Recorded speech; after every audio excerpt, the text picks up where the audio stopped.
Boa noite, está começando mais um Câmara Entrevista. Através deste espaço, você aí de casa tem a oportunidade de conhecer mais sobre as ações, projetos e ideologias dos vereadores da 17ª Legislatura. E o meu convidado desta noite é Rudimar dos Santos, do PCdoB. Boa noite, vereador. Seja bem-vindo à TV Câmara. Boa noite, Helena. Boa noite aos ouvintes da TV Câmara. Temos aí para mais uma entrevista aí, muito importante a gente vir aqui mostrar o que a gente está fazendo no Legislativo. Então eu fico muito feliz por o convite que a TV Câmara me fez. Vereador, eu quero iniciar então a nossa conversa contando um pouquinho de como que iniciou a sua trajetória na política. O senhor foi presidente então lá na Vila Isabel, do bairro, né? E talvez o seu interesse tenha começado a partir daí. Bom, eu assumi a presidente do bairro da Vila Isabel em 2008. Fiquei lá por 3 mandatos. E desde lá eu comecei a minha carreira política. Não gostava muito da política, né? Eu só entrei na Associação de Moradores para colaborar com a comunidade de lá. Mas fui convencido por aquela comunidade que teria que concorrer a vereador para ter um representante. E em 2012 eu concorri a vereador, aonde fiz 527 votos. Na segunda vez que concorri lá pelo bairro também, fiz 865, onde fiquei de suplente, que assumi aqui por 45 dias, aonde fiz 2 projetos de lei, né? Nesse período que o vereador Alex se licenciou, e eu assumi ele por 45 dias. E daí, agora nessa última, a gente concorreu onde a gente se elegeu a vereador, né? Onde a gente teve um apoio dos colegas aí que ajudaram, principalmente da comunidade que abraçou um pouco a minha campanha e outros bairros da cidade de Passo Fundo, né? A trajetória minha começou lá, né? Como presidente de bairro, a gente fez muito por aquela comunidade, aonde na maneira do possível a gente trouxe asfalto, praça, regularizou uma área que era uma área de ocupação. Hoje tem uma outra área que a gente está tentando regularizar com o executivo ali. Eu acho que até o ano que vem, a metade do ano que vem, será regularizada toda aquela área. E agora também temos tentando trazer uma emenda para fazer um ginásio para aquelas crianças poder fazer exercício físico, né? Então tudo que vim para aquela comunidade que a gente pode fazer, onde a gente tem um carinho imenso por aquela comunidade da Vila Isabel. Então estamos trabalhando, mas a gente não é vereador só da Vila Isabel, a gente é vereador de toda a cidade, né? A gente tem que cuidar de todos os cantos. Aonde o vereador for chamado, a gente tem que estar lá. Vereador, o senhor sempre se destacou bastante na comunidade como um líder comunitário, tanto que, como o senhor mesmo disse, a população veio até o senhor e pediu que fosse candidato a vereador. Inclusive foi um dos fundadores, né, da Vila Isabel. É, isso aí nós fundamos a Vila Isabel em 2000. Nós estávamos participando de um jogo na Vila Santa Maria, e aonde quem era presidente da UONPAF era o Célio Darif. E aí ele fez um convite: por que vocês não montam uma associação de moradores? Aí eu fui com aquele pensamento, falei com o vizinho lá, o seu Carlos, na época, vamos fazer uma associação de moradores aqui. Daí ele disse assim, então vamos. Daí eu digo, o senhor é o presidente. Não, eu não queria, não, mas vai o senhor primeiro, né? Eu era bem novo, não tinha muita experiência. E aí ele ficou 2 mandatos, daí o vice dele ficou mais 2, depois do vice dele, daí fui eu. Aí eu concorri a presidente de bairro, fiz, acho que a mais alta votação de um presidente de bairro. Eu fiz 372 votos lá na comunidade para presidente de bairro. Daí já na segunda, já fiz 290. Daí na última que concorri, eu fiz 300. Aí já veio de lá, daí como tinha uma lei que o presidente ele não podia concorrer mais de que 3 mandatos, eu tive que me afastar. Aí coloquei o meu vice, ganhou também, estourado lá, né? Onde ele me ajudou bastante para erguer aquela comunidade, e agora ainda continua ele, né? Agora tem eleição agora para o bairro, a gente sempre quer trazer o melhor, a gente vai indicar também um próximo presidente lá, que continua o trabalho que está fazendo, e tinha um pouco de asfalto para fazer lá, foi feito, o prefeito fez agora em março, terminou lá, dia 29 de março terminaram, inauguraram o asfalto que faltava, e agora o que é só manter o que tem lá, né? Nós temos hoje, eu vou citar aqui, nós não tinha ônibus, temos linha de ônibus, nós não tinha, a iluminação era meia precária, meia confusa, tinha dias que tinha luz, tinha dia que não tinha, daí a REG foi lá, trocou todos os postes, então a iluminação hoje está quase que nenhum centro. não tenho que reclamar muito lá a comunidade. Então, realmente mudou a realidade das famílias que há 17 anos resolveram ir morar, então, naquela região da cidade e hoje se transformou num grande bairro. Quando foi feita aquela área de ocupação lá, a Vila Isabel, ela cresceu muito. Foram mais 380 famílias para aquele local, aonde cresceu bastante. Era mais pequeno do que era antes. Então hoje eu vejo aquilo lá que se tornou assim, um bairro meio grande, dentro de um bairro grande que é o bairro São Luís Gonzaga. Então ele se tornou, muita gente diz que aquele bairro ficou um exemplo, porque logo nós construímos uma sede, tivemos uma praça, que foi uma emenda da deputada federal Manuela Dávila, quando ela era deputada federal. Então a tendência cresceu. Aí veio mais uma emenda que era para nós fazer o posto de saúde, mas nós jogamos para o bairro São Luís. Entre em acordo com os presidentes, jogamos para lá, porque o bairro é maior, tanto que está saindo o posto lá é o maior que de Passo Fundo, né? Vai ser um dos postos maiores de Passo Fundo. Então, o que está crescendo também é o nosso bairro São Luís Gonzaga. Hoje está a construção do CRAS, construção do posto de saúde.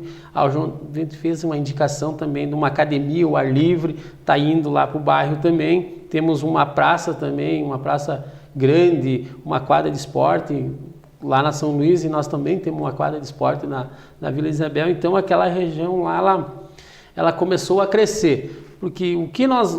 tu mora onde? Eu moro lá na Grande São Luís Gonzaga, mas eu moro na Vila Isabel. Mas lá tem o presídio, né? Então o pessoal fica meio assustado, assim, por causa do presídio, o que era ruim lá para Vila Isabel, para São Luís Gonzaga, tu mora perto do presídio, lá não dá para morar. Então hoje o pessoal entende que não é só o presídio, nós temos a FEBEM lá também do lado. Então eu vejo assim que muita gente não ia morar lá por causa disso, mas lá eu vejo que é um bairro de segurança, porque nós temos o presídio, temos uma brigada lá, toda hora está passando, então eu não vejo um bairro assim perigoso. Hoje eu estava vendo numa reportagem que bairros perigosos, vários bairros são perigosos, mas a vizinhança é você que faz, você que vai morar lá, você que faz. Né? E muita gente diz, eu não vou morar lá porque é perigoso, mas a comunidade é você que faz. E muitas dessas pessoas que residem lá, residem há vários anos, ou seja, todo mundo se conhece. Eu me criei lá, eu estou com 43 anos, a minha mãe morou mais de 50 anos lá, então eu não tenho que me queixar lá, eu me dou tudo muito bem com a comunidade, a comunidade sempre me ajudou, né?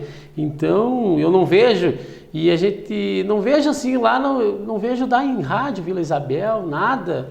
Então eu vejo assim que o povo lá é bem tranquilo, é bem humano, né? É um povo que contribui, que ajuda a nossa comunidade lá. Então eu só tenho a crescer o bairro e vila de Passo Fundo aí, com um exemplo que foi. E eu vou dizer vou mais longe.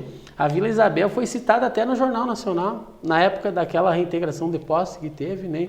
Então foi muito importante que apareceu a Vila Isabel, os caras não acreditaram, até o pessoal do Rio de Janeiro me ligaram para ver se eu não queria fazer uma escola de samba lá. Até a gente tentou uma vez fazer uma escola de samba, mas não deu certo, eles queriam fazer de criança, mas é muito pouca criança que nós temos na comunidade, não. E, vereador, o fato do senhor ter sido, então, presidente da Associação de Moradores lá da Vila Isabel facilitou o seu trabalho aqui na Câmara? Ou seja, deu um respaldo, uma experiência aí para começar? Bom, eu acho, sim, que todos os vereadores, eles têm que passar por uma presidência de bairro. Ou passar por uma secretaria, por algum órgão, assim, que tu tenha noção, quando tu chega na Câmara de Vereadores, tu tenha noção por onde é que tu vai começar. E quando eu fui presidente, eu já tinha noção como falar com o povo, como explicar um projeto, uma situação. Eu vejo quando eu não era, vereadores que iam lá, levava principalmente o vereador Rui, que andava bastante lá, o vereador Juliano, que hoje é deputado, o próprio Alex esteve lá. Então eu vejo na entrevista deles, fui pegando bastante coisa, fui aprendendo coisa com eles. Então, eu não tenho algum grande problema de hoje vir numa tribuna e falar sobre o meu bairro, sobre a comunidade de Passo Fundo, sobre os projetos. Eu não vejo isso aí, porque isso aí eu fui aprendendo. Porque o presidente de bairro, ele tem que ir lá fazer uma reunião por mês e explicar o que está acontecendo no seu bairro. Então, se tu tiver receio com o povo que está lá, com a comunidade, tu vai chegar aqui, tu não vai conseguir falar. E eu já não tive esse problema, né? Porque eu fiquei 3 anos na frente da associação e passei por várias secretarias, porque tu aprende bastante dentro da prefeitura. fui coordenador de habitação popular, trabalhei na Secretaria do Meio Ambiente, trabalhei na Secretaria de Planejamento, trabalhei na Sencas, fui coordenador do Bolsa Família, então aprendi muito. Essas minhas andanças dentro da prefeitura, aprendi muito e fiz bastante amizade. Então, se tu não tem amizade, tu não tem uma base da onde tu vai sair, tu não chega na Câmara de Vereadores. E, vereador Rudi, qual a avaliação, então, o senhor faz, assim, digamos que tivesse que fazer um balanço desses primeiros meses de trabalho aqui na Câmara? Nós temos 8 meses já de mandato, né? E estou muito feliz. Estou muito feliz aqui nesses 8 meses. Também tenho que agradecer ao meu gabinete, que me dá suporte, né? Para mim fazer andamento dos meus pedidos de indicação, ofícios, projetos. Então eu vejo assim que o vereador ele não trabalha sozinho, ele tem um gabinete que está por trás de ti. Então eu só tenho que agradecer a eles, tenho que dar o aval para eles e defendo eles também. Não deixo ninguém passar por cima dos meus comandados e vejo assim que nós estamos trabalhando assim em harmonia. Fizemos já 3 projetos, já temos já no 4º projeto que vai sobre o trilho, né? Então eu vejo que nós estamos ali trabalhando bem. Esses 8 meses a gente já fez bastante coisas, né? Indicação de buracos, indicação ao prefeito, indicação ao executivo, iluminação, boca de lobo, asfalto. Então tudo isso você passa por o gabinete. Daí nós vemos na tribuna e apresentamos o que estamos fazendo. Eu acho que todo vereador ele tem que fazer do seu mandato, fazer o que está fazendo para o seu povo. O ano que vem nós já vamos fazer um informativo do que nós fizemos nesse 1 ano de mandato, né? Fazer uma prestação de contas. Isso que eu ia lhe dizer, porque é muito importante também, além de fazer esse trabalho, realizar uma prestação de contas diante de um período para a comunidade. Isso aí nós já temos em mente que nós vamos fazer uma prestação de conta agora no ano que vem. Nós vamos reunir, não sei se vai ser lá na Vila Isabel ou na Grande São Luís, nós vamos fazer essa prestação de conta do mandato de 1 ano. Vereador Rudi, eu peço licença então para a gente fazer um rápido intervalo e nós em seguida estamos de volta com o programa Câmara Entrevista, que vai falar então sobre as proposições do vereador Rudimar dos Santos que estão tramitando aqui na Câmara Municipal.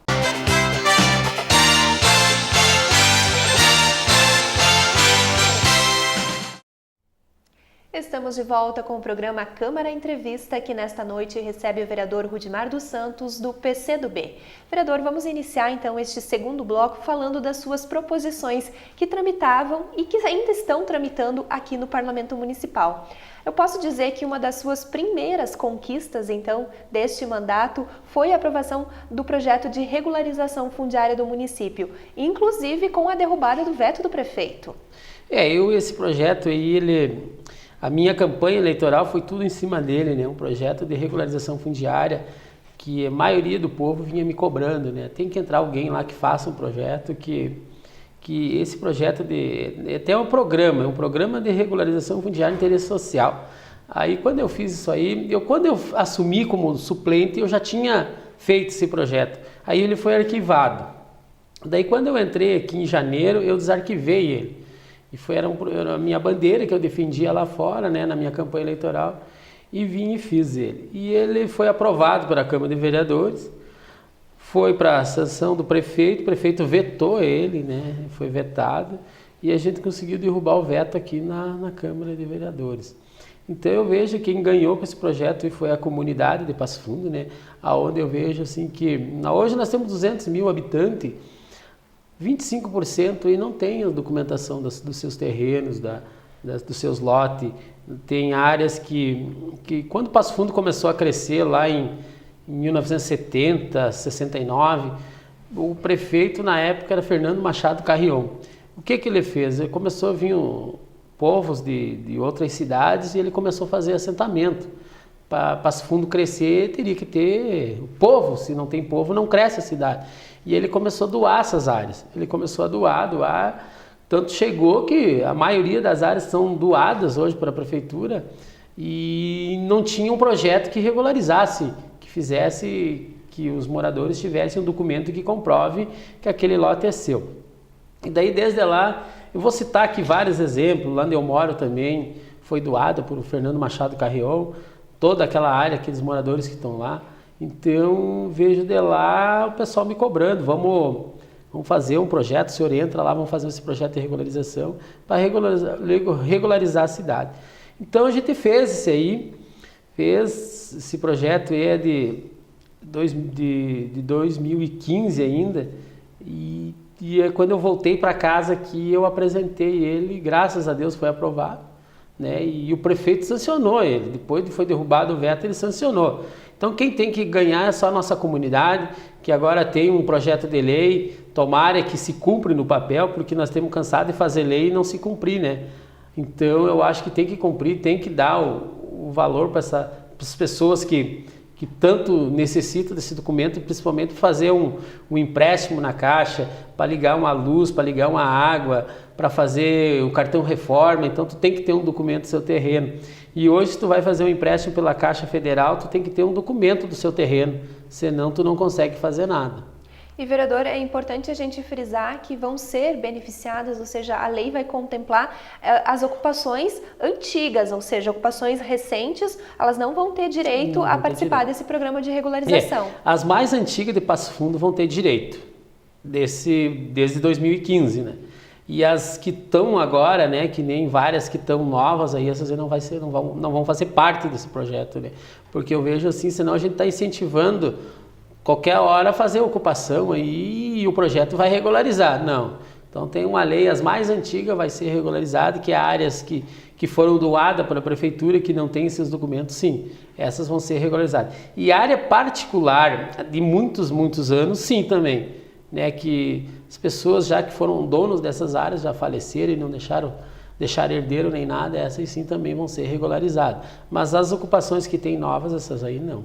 Ainda dentro desse tema da habitação, o senhor apresentou aqui na casa uma moção em apoio aos moradores da ocupação da Beira Trilho, né? Eu queria que o senhor explicasse, essas famílias estão prestes a serem desocupadas? Bom, essas reintegração de posse com a LL faz, com a União faz, quando foi passado para a locadora que locou hoje a concessão do trilho, que é a LL, na época, vamos supor, nós tínhamos 5 mil moradores de Beira Trilho. Hoje nós temos mais de 20 mil. Então, todos os anos a LL entra com uma ação de reintegração de posse para retirar essas pessoas. E foi feito um levantamento, quando eu estava na Secretaria de Habitação, foi feito um levantamento em 2008, que era mais fácil tirar o trilho do perímetro urbano do que os moradores que estão ali. Muita gente diz, mas o trilho chegou primeiro. Negativo. Quem chegou primeiro foi os moradores. O trilho já passou ali. E se tu fazer um levantamento hoje, tinha as pessoas que já estavam morando quando o trilho começou a passar. Muita gente teve que sair do local porque estava perigoso, né? Os caras estavam fazendo o aterro e os moradores lá embaixo, lá. Então, esse levantamento topográfico que quem fez foi na época do prefeito Dipe Seconello, que fizeram esse levantamento, quando o Seconello era secretário da habitação, né? Então foi feito esse levantamento e era mais fácil tirar o trilho do que os moradores. E eu vejo assim, quando eu fiz essa indicação, eu não fiz assim por fazer um estudo, faça um estudo para ver o que dá para fazer. E numa semana depois ali não acontece um acidente com o trem aí, se é no perímetro urbano, eu queria ver a tragédia que ia dar, porque o trem os vagões estavam cheios de combustível, né?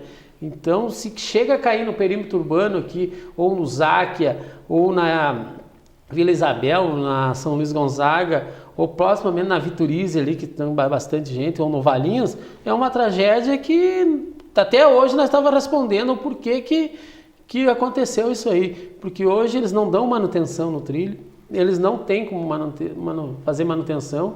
Essa empresa que pegou aí a locação, ela não dá manutenção, ela está só faturando, né? E os nossos trilhos continuam sucateados. E eu vejo assim que teria que ter uma grade de contenção onde passa o trem, né? Que nem eu vejo em outras cidades aí onde passa o trem, eles já têm uma tela, próprios dormentos que seguram, né, para não qualquer tipo de risco segurar ali, mas daqui em Passo Fundo não tem. Eu vejo em outras cidades, que nem Cruz Alta, Carazinho, que já querem tirar o trilho de dentro do perímetro urbano. Eu acho que O Cruz Alta já tiraram. Carazinho está com estudo também, até eu vou participar de uma audiência que vai ter com a empresa lá, vai ser dia 28 do mês que vem, eu vou estar lá presente e quero ver o que eles vão fazer. E nós vamos trazer eles aqui para dar a explicação do acidente e o que eles estão fazendo por o trecho que está sucateado. Vereador, e essa para fazer um estudo mais aprofundado, então, desta indicação que o senhor está fazendo ao Poder Executivo para a retirada dos trilhos na área urbana do nosso município, o senhor propõe também a criação de uma comissão especial aqui na casa. Eu criei isso aí para nós chamar eles para dar explicação, né? Essa comissão aí, eu quero ver se com os vereadores, aí, uns 7, 8 vereadores, nós fizemos essa comissão para tratar desse assunto. Esse assunto é muito importante na nossa cidade. E eu vejo assim que o trilho foi importante para nós, o trem. Quando os trem traziam alimentos, arroz, farinha, hoje só traz combustível. Mas se eles tiverem que tirar da cidade e tirar um pouco para fora, até o terminal nosso já está criando problema aqui. Porque ali a cidade ela cresce, a cidade está crescendo para tudo quanto é lado.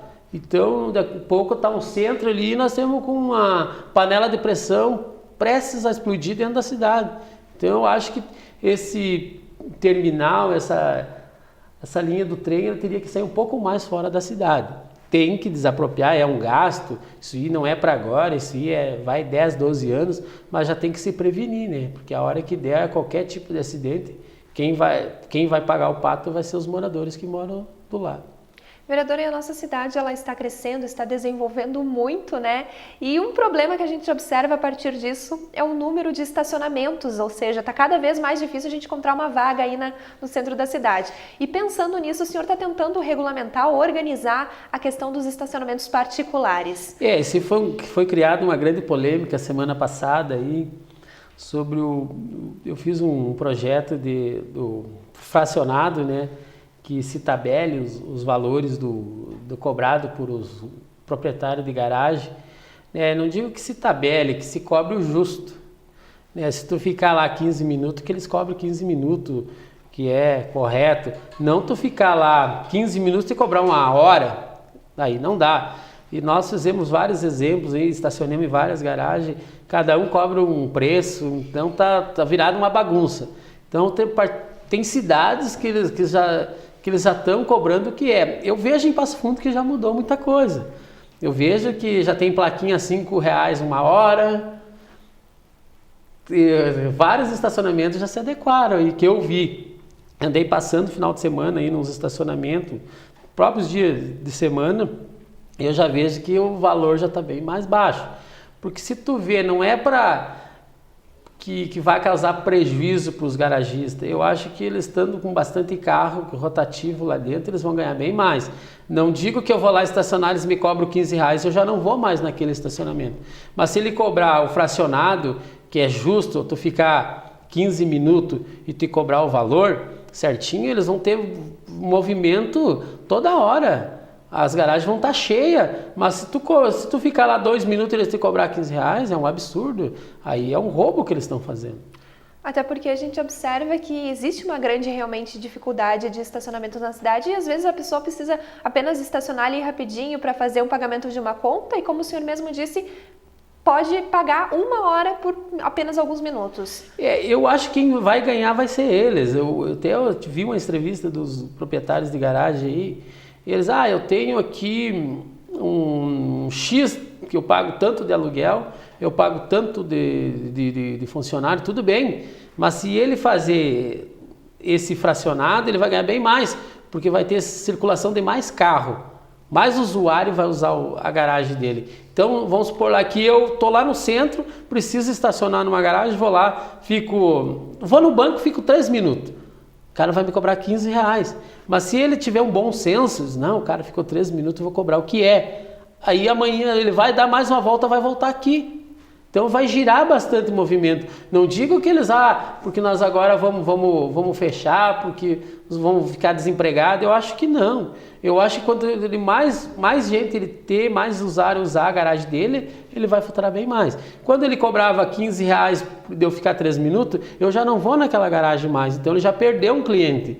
Então, se ele cobrar o justo, ele vai ter mais cliente do que um só que que ficou lá e ele cobrou 15 reais e não voltou mais. Vereador, e vocês têm também a responsabilidade de encaminhar, né, ao Poder Executivo indicações e pedidos de providências, que cabe, claro, ao prefeito decidir se vai colocar em prática ou não. Uma das suas sugestões mais recentes propõe a instalação da farmácia popular nos finais de semana em diferentes bairros da cidade. Explica pra gente isso. Essa indicação que eu fiz ao Executivo, isso aí eu vejo por as pessoas que precisam da farmácia popular. Essas pessoas que são de classe renda mais... Pessoas que tem ali, ganham seu salário mínimo, que dependem muito da farmácia, que todo mês, toda semana vão pegar seu remédio lá. Então eu vejo um grande problema aí, porque se a pessoa vai no médico, vai lá consultar para fazer, elas vão ter que ter esse remédio. Se tu vai no final de semana, tu não tem, eles vão esperar até a segunda-feira para poder pegar o remédio. E a gente não pode... O doente, a pessoa que está precisando do seu remédio controlado, que eu vejo, se ele vai no médico porque está precisando. E a maioria do povo, assim, que às vezes está doente e precisa do remédio, eles não têm o dinheiro na hora. Porque se ganham um salário por mês, eles vão ter que esperar 30 dias para receber. E aí já o médico já dá a receita ali, ó, tem que tomar esse remédio, e quanto mais rápido tomar o remédio. E aí se a farmácia ela fecha sexta-feira, né? Então se ela fazer um plantão sábado e domingo, nem que seja ou tarde ou manhã, pode ter certeza que o povo vai estar ganhando, o prefeito vai estar ganhando também nessa questão aí, porque tu esperar até segunda-feira, o paciente morre. Se ele tem que tomar aquele remédio, ou ele vai pedir dinheiro emprestado para comprar, mas eu acho que isso aí teria um bom senso do prefeito, do secretário da saúde, que fizesse um plantãozinho. Isso aí não vai causar grandes problemas no recurso da prefeitura de botar 2, 3 funcionários ali, no sábado e domingo, que atendeu. Pô, eu sei que às vezes os funcionários não querem trabalhar sábado e domingo, mas por uma boa causa, é por uma pessoa que precisa da medicação. Temos a farmácia móvel, mas também a farmácia móvel é de segunda a sexta. Então, esses projetos bons que nós temos que trazer, essas indicações boas, temos que passar para a população que é bom para eles. O cara falou, hoje eles querem remedinho no sábado e domingo, amanhã eles vão querer outra coisa. Eu acho que essa pessoa que falou ali, então deve ser filho de pai rico, que ele não está precisando. Uma hora eu sei que ele vai precisar da farmácia popular e ele não vai mais falar isso aí, né? Então eu acho que isso aí vai ficar muito bem, o prefeito só vai ganhar fazendo um plantão sábado e domingo ali, com essa indicação, que nem tu disse, ele faz se ele quer, né? Se ele não quiser, ele não faz. Vereador, o nosso programa, infelizmente, o tempo está encerrando. Antes, eu queria que o senhor deixasse, então, uma última mensagem a nossos telespectadores, comentando, então, as perspectivas aí para o restante do mandato. Olha, agora já que nós estamos encerrando esse ano, eu quero dizer que o ano que vem a gente vai ser mais polêmico ainda do que a gente está sendo aqui na Câmara de Vereadores. Vamos apresentar mais projeto, mais indicação, vamos incomodar quem temos que incomodar, que nós fomos eleitos por o povo para defender o povo, né? Então eu vejo que eu fui eleito para defender uma bandeira e essa bandeira eu vou defender por uns bons tempos ainda. E eu já digo desde já que eu não quero ficar a vida toda vereador, eu só fico esse mandato e se reeleger fico mais outro e depois vou deixar espaço para outras pessoas trabalhar. Porque o vereador com 2 mandatos ele já está suficiente de bom, já contribuiu para a cidade de Passo Fundo, já fez o que tem que fazer, né? Então eu acho que o vereador também tem que ter uma lei que é só 2 mandatos e não. Para prefeito está valendo, por que para vereador não pode? Então eu acho que o vereador já contribuiu 8 anos para a cidade. Então deixar os novos que já vêm com vontade, que nem nós entremos agora com vontade, estamos fazendo projeto, eu acho que foi um do legislativo aí que fez mais projeto nesses período curto aí de 8 meses, né? Então, por mais que está sendo vetado a metade, mas a indicação é muito boa. Eu vou só fazer indicação, não vou mais fazer projeto, que não adianta fazer uma coisa e daqui a pouco vetar por pouca coisa. Então, criar bastante lei, e a lei tem bastante custo. Então, só quero dizer, agradecer à TV Câmara, agradecer aos funcionários todos aí da imprensa, que ajudando nós dia a dia aí no nosso mandato. Então, só quero dizer também, quero agradecer aos 1.151 eleitores que acreditaram nas minhas propostas. Fico muito feliz de estar aqui representando vocês muito bem. E uma boa noite e obrigado. Vereador, mais uma vez, muito obrigada pela sua participação. Obrigado. E você que está em casa, a gente também agradece a companhia. Uma ótima noite e até a próxima semana.